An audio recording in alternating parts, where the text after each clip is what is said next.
In this video, you'll learn how to check your feedback score on eBay. This process will help you understand your standing as a seller or buyer on the platform and allow you to manage your reputation effectively. Begin by logging into your eBay account.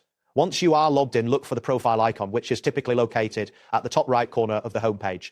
Clicking on this icon will take you to your public profile page. On your public profile page, you will immediately see your feedback score displayed prominently near your username. This score is usually shown as a percentage rating, which reflects your overall performance based on buyer and seller experiences. It is important to confirm this percentage rating to understand your current standing. In addition to the percentage, you will also notice summary counts that indicate the number of positive, neutral, and negative feedback ratings you have received. This summary provides a quick snapshot of your feedback history and is essential for assessing your reputation on eBay. To view more detailed feedback, click on the feedback number that appears next to your score.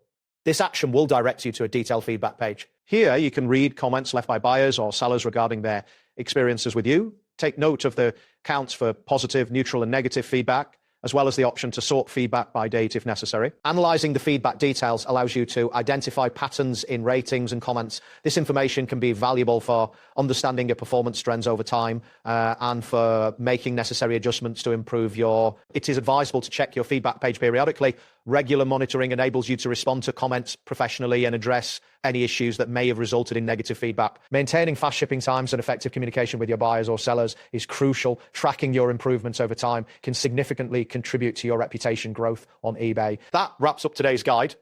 Thanks for watching and catch you in the next tutorial.